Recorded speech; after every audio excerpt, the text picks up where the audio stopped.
Assalamualaikum warahmatullahi wabarakatuh. Hari ini tepat 16 tahun sudah pasca gempa dan tsunami Aceh yang terjadi pada tahun 2004 silam.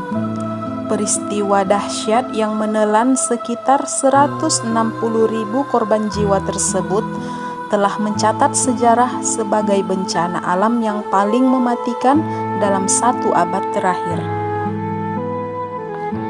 National Geographic mencatat bahwa tinggi tsunami yang menerjang sekitar 30 meter. Tsunami Aceh terjadi akibat gempa magnitudo 9,1 yang terjadi di lepas pantai barat Sumatera Utara. Secara keseluruhan, ada 14 negara yang terkena dampak dari tsunami dengan mencapai korban sekitar 230.000 jiwa.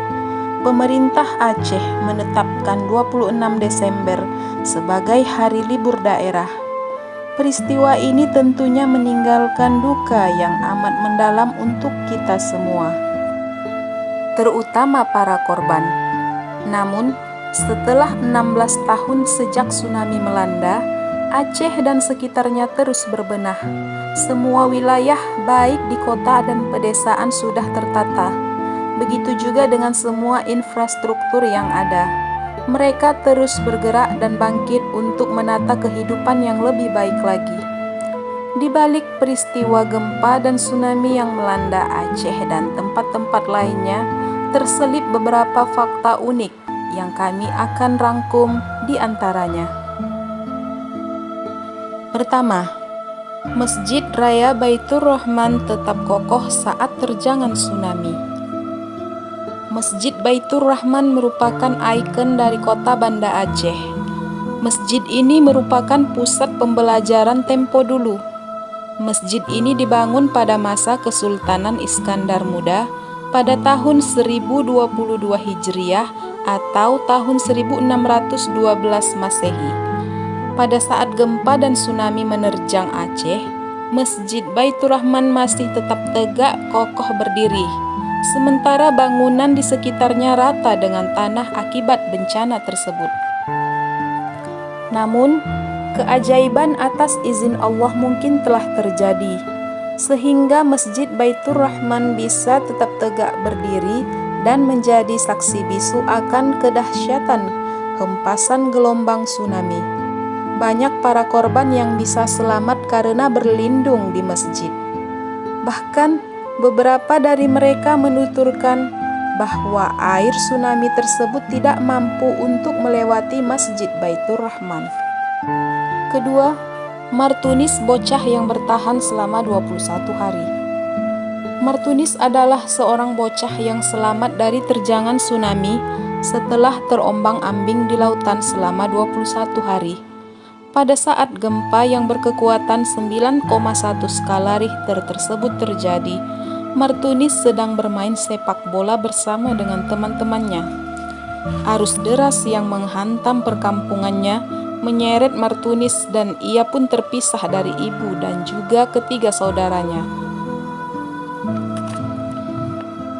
Setelah terombang-ambing dalam pekatnya gelombang, kemudian ia meraih sebuah kasur dan naik ke atasnya.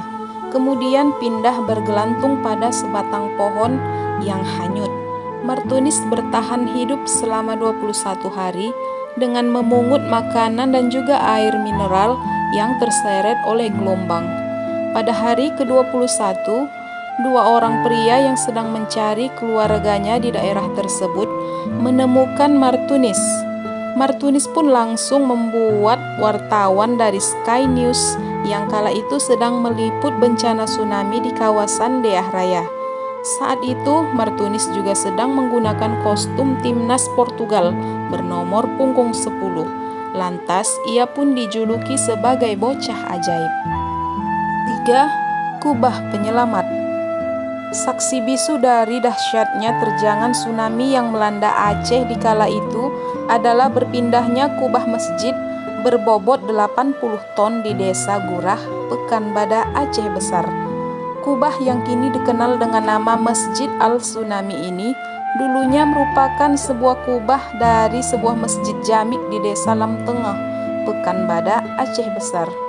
Saat gelombang tsunami menerjang, bangunan masjid rusak dan hanya menyisakan kubah masjid berdiameter 4 x 4 meter.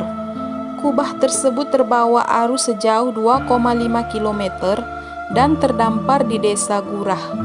Berpindahnya kubah ini di luar nalar manusia. Beredar beberapa cerita yang menyebutkan bahwa kubah tersebut diangkat oleh salah satu ulama besar Aceh bersama dengan ketiga muridnya hingga berpindah posisi. Kubah tersebut juga disebut sebagai kapal penyelamat karena saat gelombang menerjang, banyak orang-orang yang menyelamatkan diri dengan naik ke atas kubah tersebut.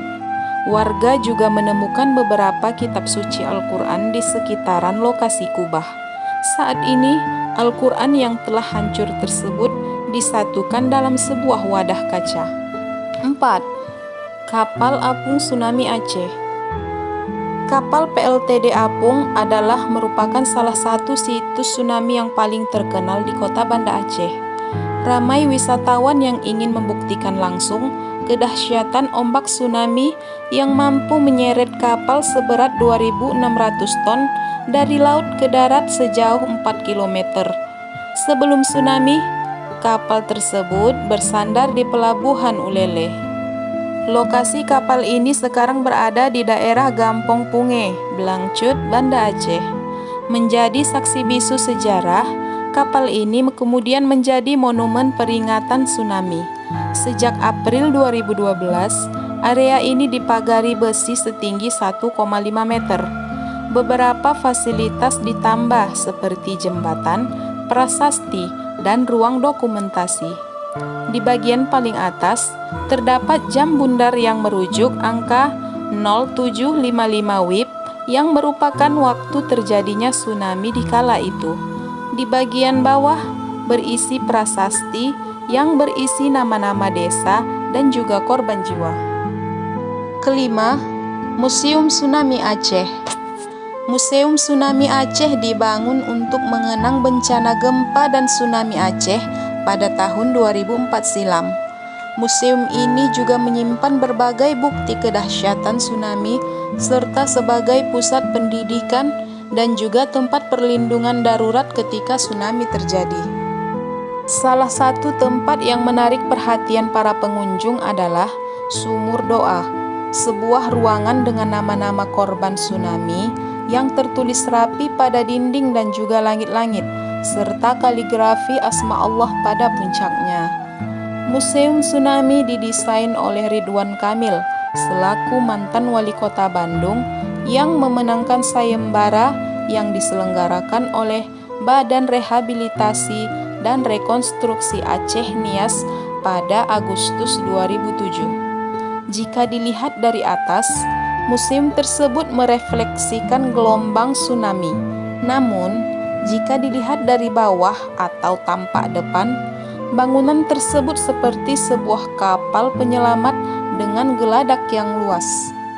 Demikianlah tadi ulasan serta fakta-fakta unik tentang peristiwa gempa dan tsunami yang melanda Aceh di tahun 2004 silam. Kini, Aceh telah bangkit lagi dari keterpurukan, sebuah kota yang banyak belajar dari masa-masa kepahitan. Aceh berbenah dan terus maju dengan tatanan serta pola-pola kesyariahannya. Semoga kita semua bisa memetik hikmah dari ulasan tadi. Akhirul kalam, Assalamualaikum warahmatullahi wabarakatuh. Salam pejuang jalanan.